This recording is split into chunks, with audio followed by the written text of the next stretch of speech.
that sign that says eat, drink, and be scary. That's my motto for October, but also life in general, you know.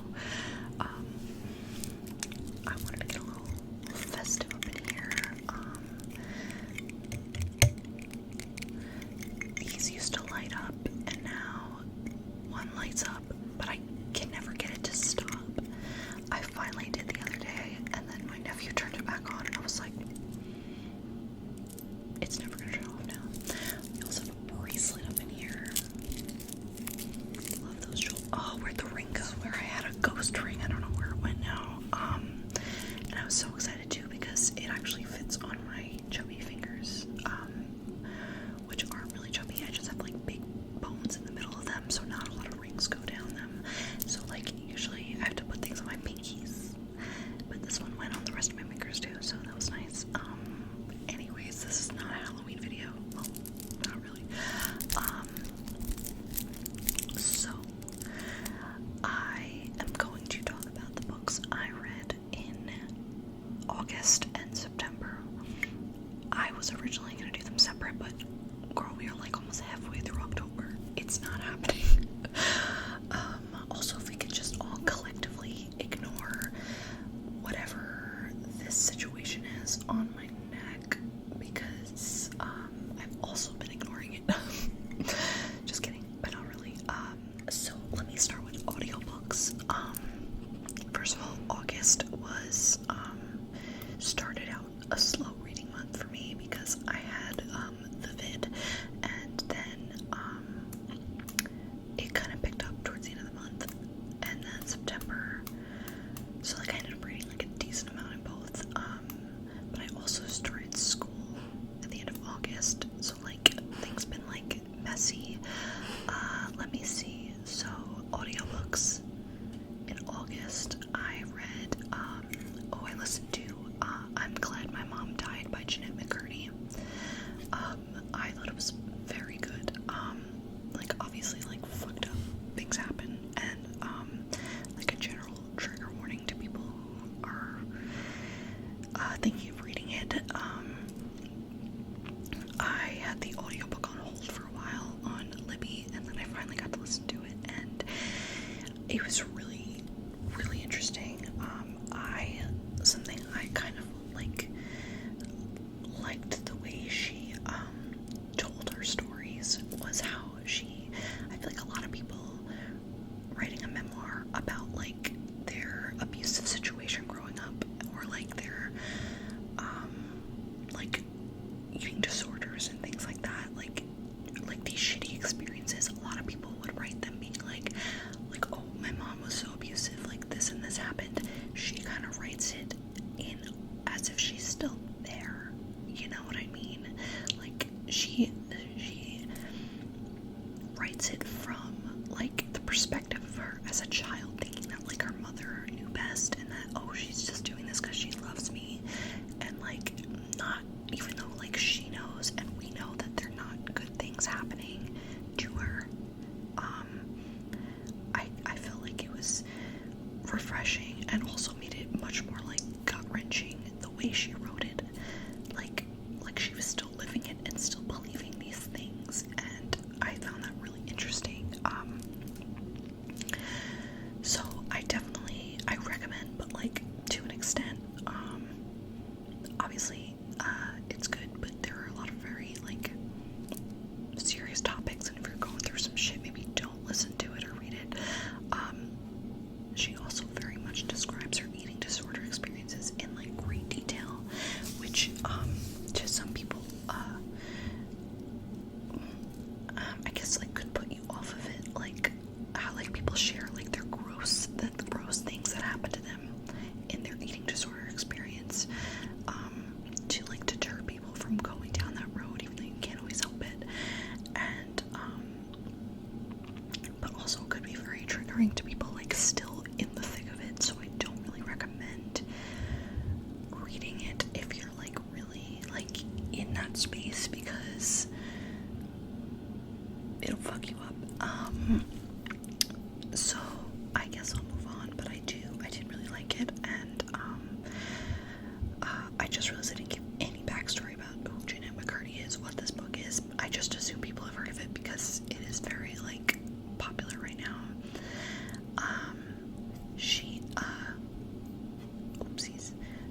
she's mostly known for like her Nickelodeon iCarly fame. I actually did start listening to her podcast. I think it was like 2 years ago, I want to say. I haven't listened to all of it, but like I listened to some, so I knew some of this, like, to an extent. But this just really like opened my eyes to a lot of shit that goes on. I found a lot of the scenes, I found a lot of the parts of the book where she talks about her friendship with Miranda Cosgrove were really like heartwarming to me, and it was nice to know that she had like a friend like that. I don't know, there's just growing up watching them, and then hearing all of like the shitty side of Nickelodeon and everything, not just from Jeanette, but from like the past few years, that, you know, Dan Schneider and everything, getting knowing that they were friends for most of this time, was just nice to hear after all this, like, you know, childhood, not ruining, but like kind of ruining, you know what I mean, all this information we're getting. So anyway, next audiobook, there are 3 that I read in August and September. Next is One Italian Summer by Rebecca Searle. I listened to the audiobook. I wanted the physical book at one point, and then I found out that the audiobook was narrated by the Lauren Graham, aka the Lorelai Gilmore. If you know anything about me, that's one of like the top things to know, is I'm a Gilmore Girls hoe through and through. So it was narrated by her, like, beautifully done. Okay, so the book is about this girl. I forget her name. Maybe I should pull that up. That would help, wouldn't it? What is her name? Katie. Katie's mom dies, and they had planned a trip. They were like best friends, like super, super close. And when her mom dies, she's just kind of lost. Like, she doesn't know what she likes anymore. She doesn't know, like, if she wants to be in her marriage anymore. But they had this trip to Italy planned, her and her mother, and her mom died before they could take the trip. And so she decided to just go by herself, leave her husband, not leave him, but like, she expresses to him that she's like confused and stuff and needs to just go by herself. And so she goes, and I guess I did not read the description fully when I first read it before reading the book itself, because I was confused when we got to a certain point. Basically, she goes to Italy, and backtrack really quick. The place in Italy they're going to, her mother had been to years and years before that, and so she wanted to share this experience with her daughter, this beautiful experience she had there. So she goes to Italy by herself, Katie, and then meets her mom, who's at the age she was when she went. So I was like, what the fuck is going on? And what was going on was like a weird time travel situation. So she gets to know her mom. At that age, and she still has like these interesting experiences. Bitch, it made me so hungry.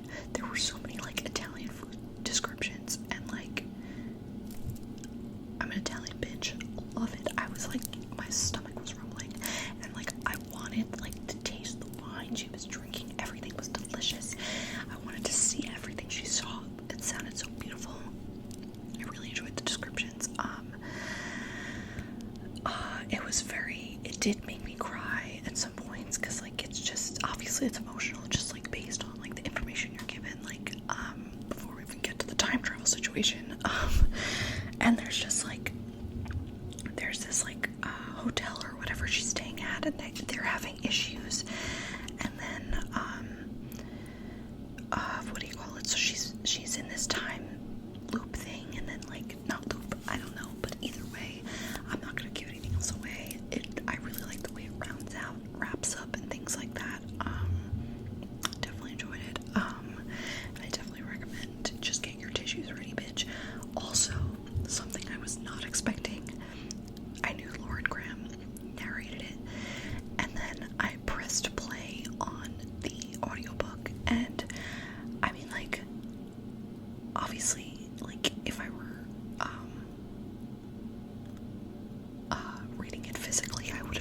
that it was just like a quote at the beginning of the book. You know, some people do that, where it's like a quote not from themselves, and then it starts the book after that page.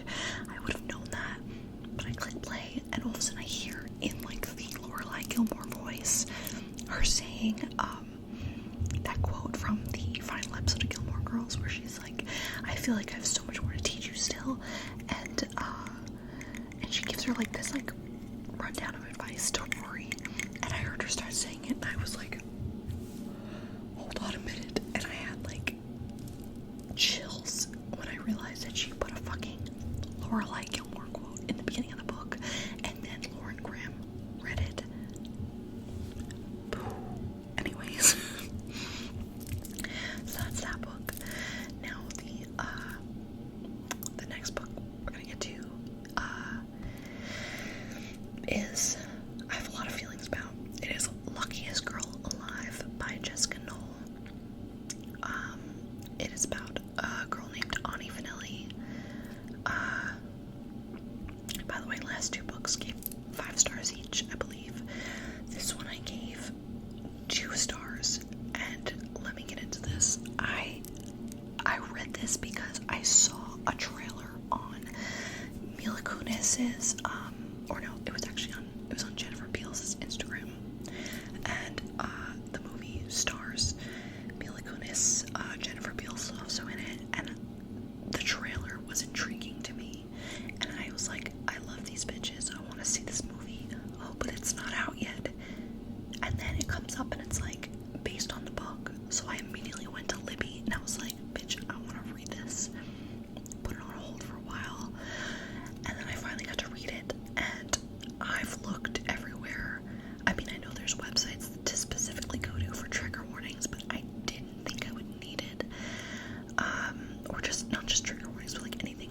I believe it's called, I've talked about it before, Does the Dog Die? Or something like that, and you put in like the title of a movie or a book, and they'll tell you like things to look out for, like that you know will fuck you up and you do not want any part of it, you know what I mean?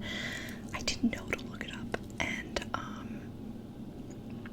it was there, first of all, there is sexual assault in the book. I kind of gathered a little bit of that from the trailer of the movie. I've only seen the trailer once, but like I kind of gathered that at that point. I don't think in the book it was, obviously it's still fucking disturbing and disgusting to happen, but I don't think the book was really harped on the scene as much as I've heard the movie does. My friend told me that everyone on Twitter was like up in arms about it, about the assault scene, and you know, I can't say for myself like how I view that, because I have not seen the movie yet. I say yet, even though I did not I was pissed about the book, but I still kind of want to see the movie because I'm intrigued, and that's what started this all. So the book, like there's like a central thing going on, like you're getting like Ani now in like this new fabulous life of hers, and Ani back then in high school when shit was going down, and like they keep referencing like this big event, but they never say what it is, and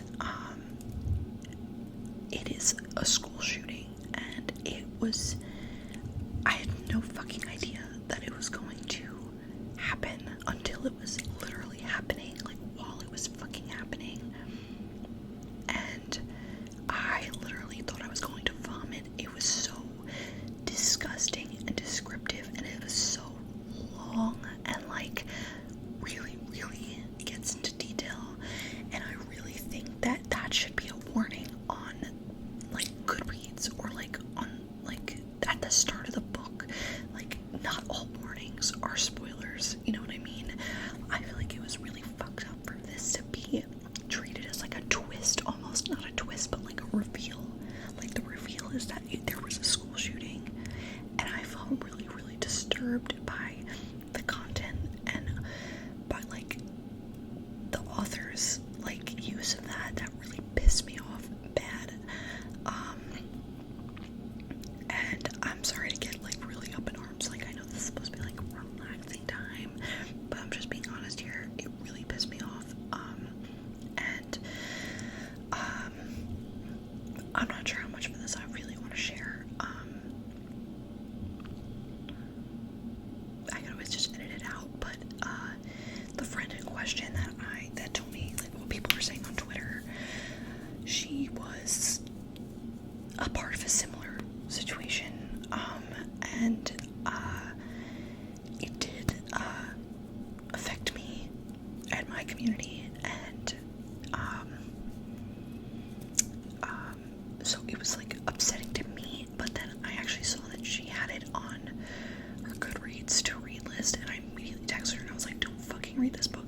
kind of bleed together, so I don't remember what month every book was in, so I can't say. Let's start with what's on top, and that is the Four Agreements by Don Miguel Ruiz. This has been in my mother's, like, my mom's,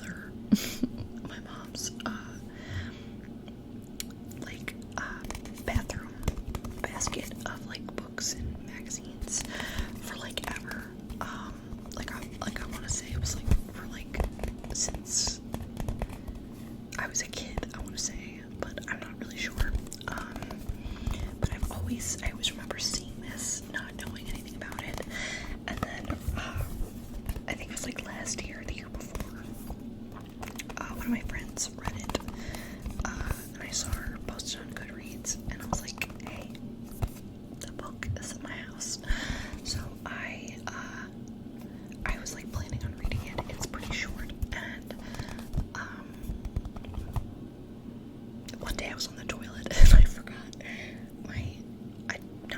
didn't bring a book, and my phone died, and rather than reading the shampoo bottle like I know we all do, I picked up this book and started reading it, and I was like, I got through it in like a couple days, most of which was on the toilet. It became my toilet book, which is, I think, the intended purpose of it being in the bathroom. But I thought it was nice. Didn't resonate with all of it, but that happens. A Practical Guide to Personal Freedom. Basically, there are these 4 agreements to make with yourself. I believe he has another book called The Fifth Agreement, but basically the 4 agreements are: be impeccable with your word, don't take anything personally, don't make assumptions, and always do your best. And these are all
rest of them that I can't fucking stand him.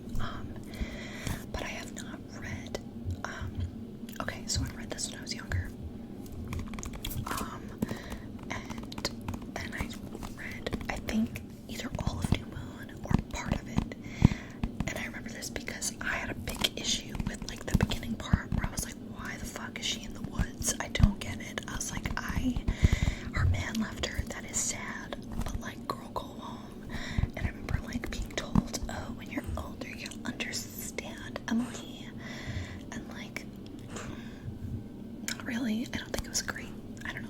It's not the best, even though, probably, like, one of the most iconic scenes for me, apart from the baseball scene, is,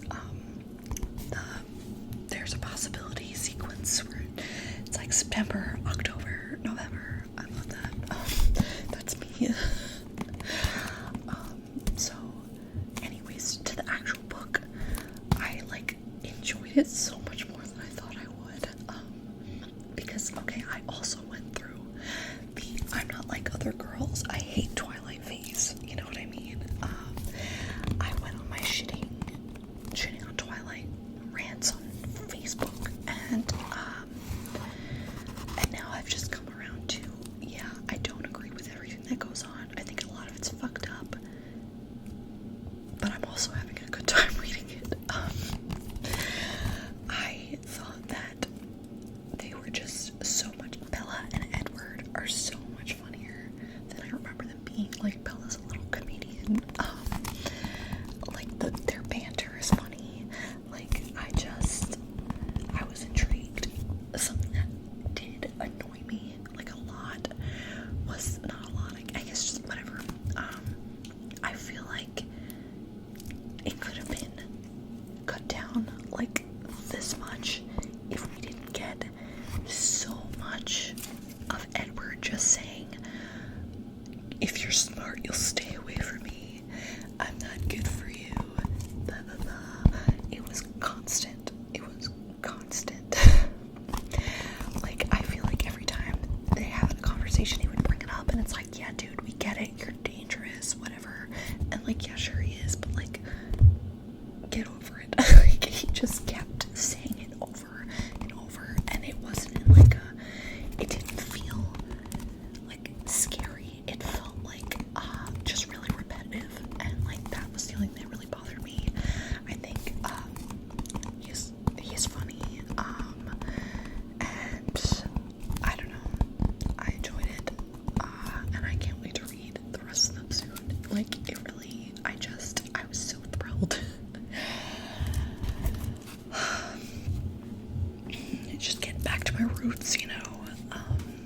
Speaking of getting back to my roots, I finally reread Harry Potter and the Half-Blood Prince by Redacted. And honestly, she slayed. I forgot how good this book was. I have not reread it in a long time. I think the ones I've reread the most in my life are, like, the first, like, 3 or 4 maybe. Like, just because, like, there's just something about them. I've reread them the most. I forgot, like, what a slay this book was, honestly. I would go as far to say it is my second favorite book in the series, with Chamber of Secrets always being my number one bitch, you know. And, like, Prisoner of Azkaban is, like, a close third, if not tied for second, but I think it's, like, a close third, because, dude, this is so good. So much is revealed. We get so much of, like, a Tom Riddle past. It is just chef's kiss. Oh my god. And, like, something I didn't know until I was reading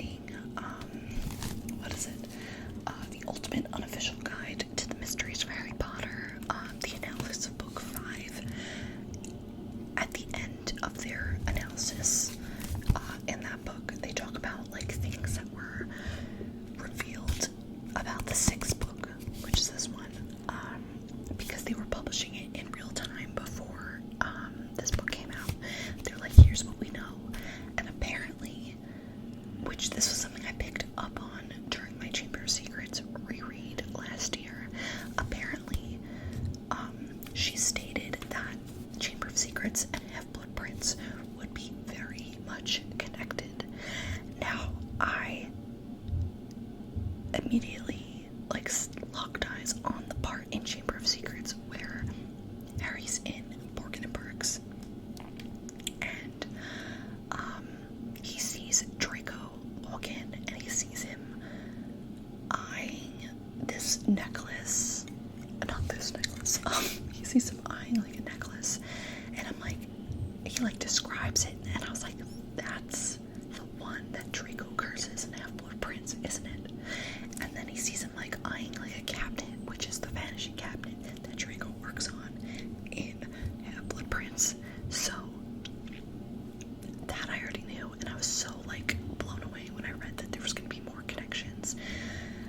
And then of course there is the Horcrux in Chamber of Secrets, Tom Riddle's diary, which you're not supposed to know is a Horcrux at the time. And then Horcruxes get revealed in this book, and there was just so many connections that I was making between this and Chamber of Secrets. There was something else. Aragog, the spider who's in Chamber of Secrets, dies in this book. It's so many things begin and end with those books, and the fact that they are now both my top two favorite books of this series blows my mind. I was just shook, and it's just so good. There's just so much to love. And honestly, the movie's funny. Half-Blood Prince movie is a rom-com, let's be clear, but it is not on the same level as the book. It is not the same vibe.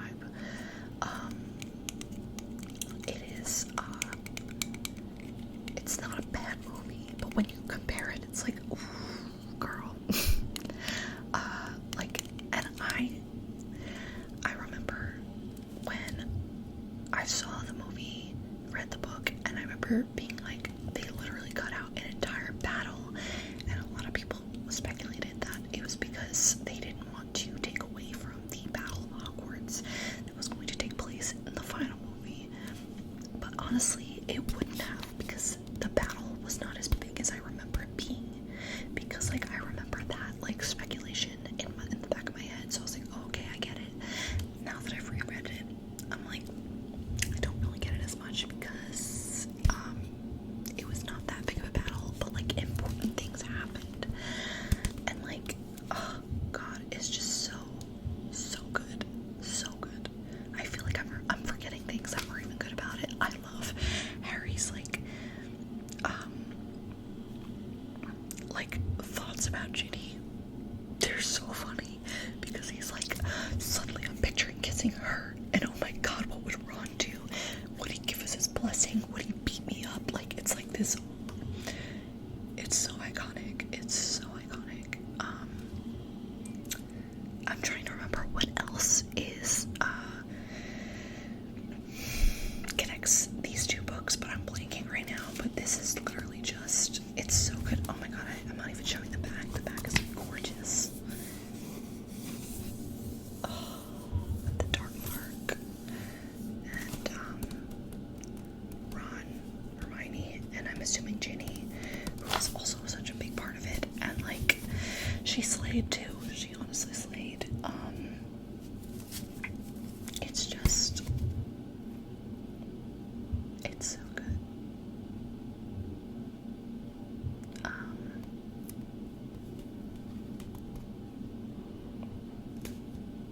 Sorry, just got lost in thought. So now, to piggyback off of that one, I'll be quick with this one.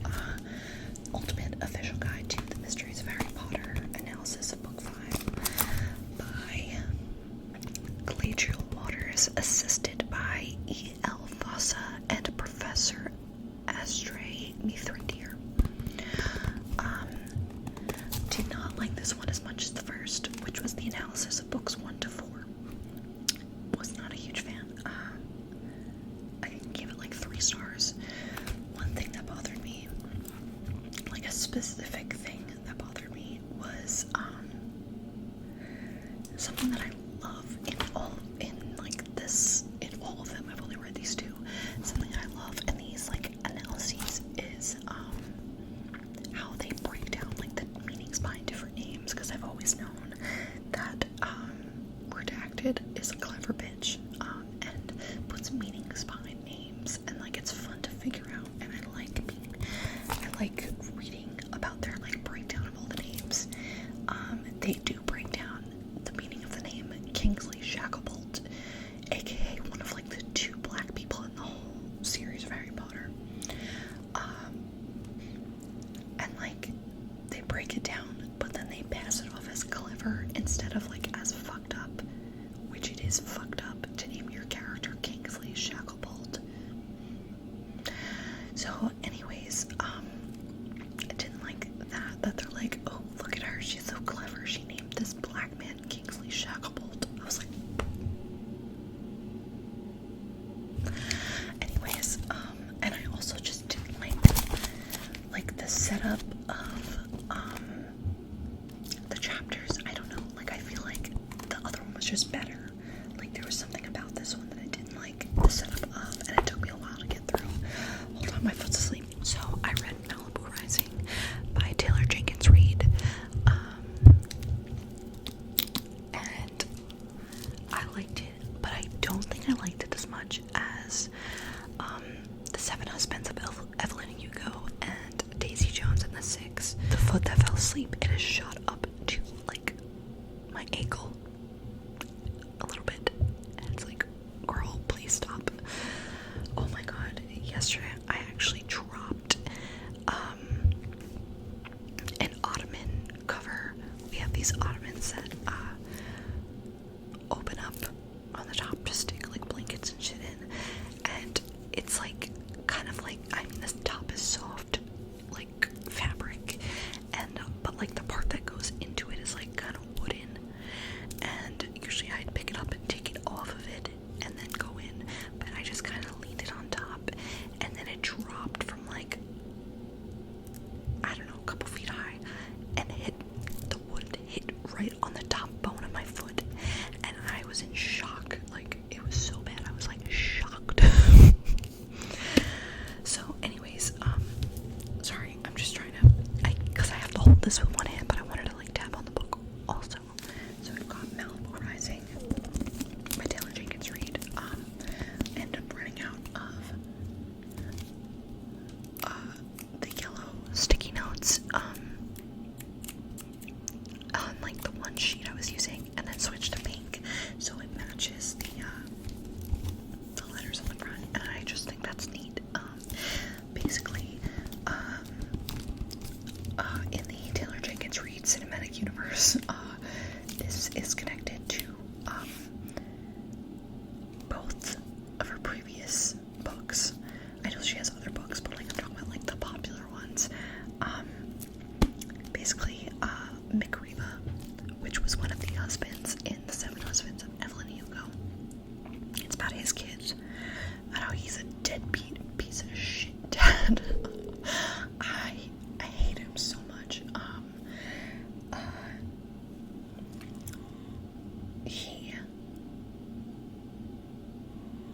What do you call it? So he's connected to that, but also they name drop people from Daisy Jones and the Six, and so now we know that these all take place in the same universe, and I kind of love that.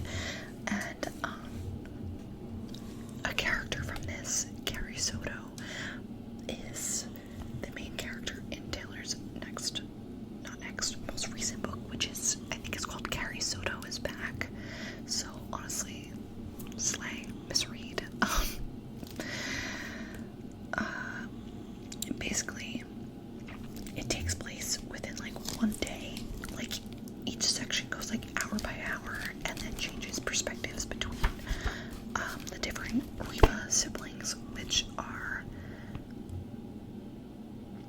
their names are not on here.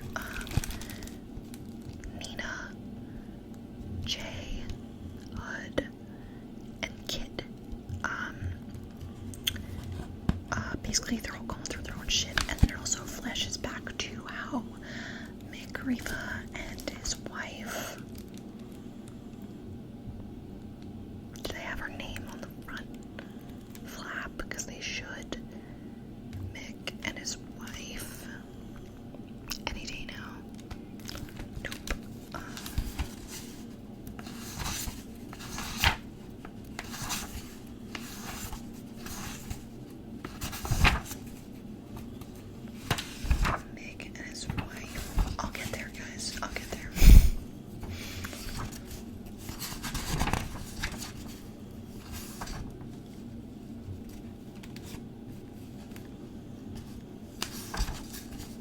June, how could I forget that name?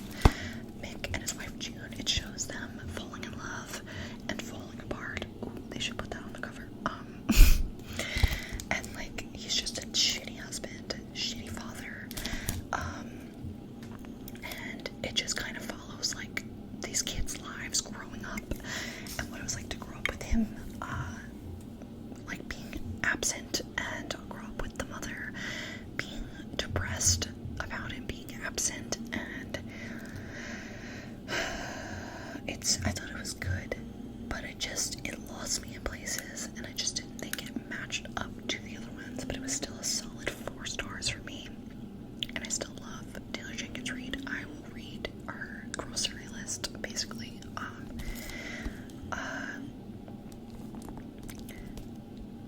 Yeah, I thought it was good. And I feel like I don't have anything more to say. I feel like I must have had more when I read it like 2 months ago.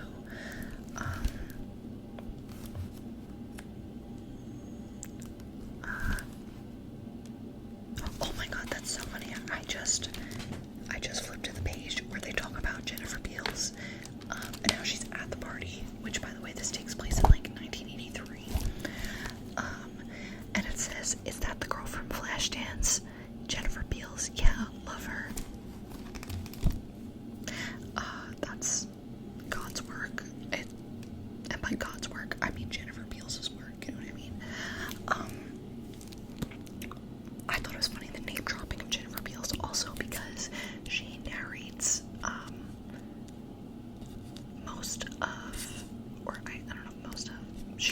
I think she does the voice of Daisy Jones in the audiobook version of Daisy Jones and the Six, which I still want to listen to, for Jennifer Beals specifically.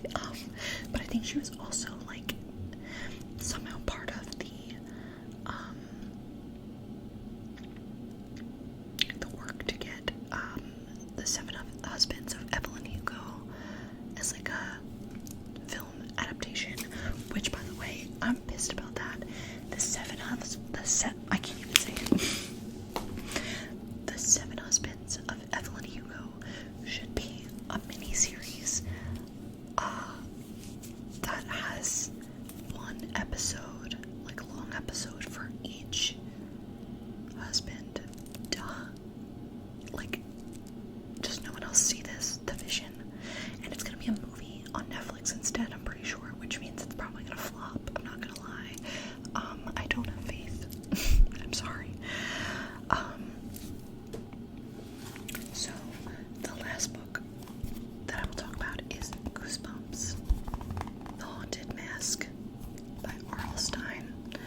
I got this at a thrift store for like 25 cents, and I was so excited about it. I love Goosebumps. I think they're just such fun, like little reads.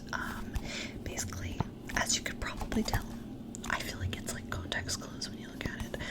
It's about a girl named Carly Beth who wants a scary Halloween mask. She gets one, and oops, it doesn't come off, and she's changing. She's being weird.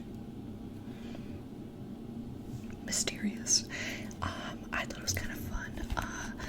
I was pissed off because, like, Carly Beth's friends always try to scare her. Her friends always try to scare her because she's, like, so jumpy and scared of everything.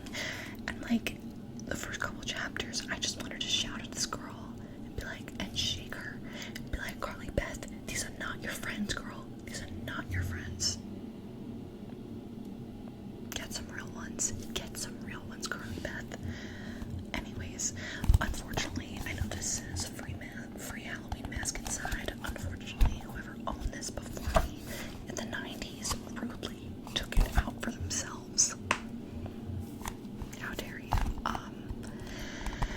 So anyways, it's spooky, ooky kooky, and creepy, and I enjoyed it very much. Actually, this was for my what's the word?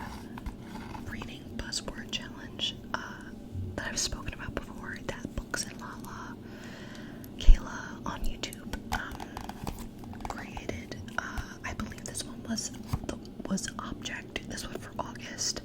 It was Object, and I went with Mask.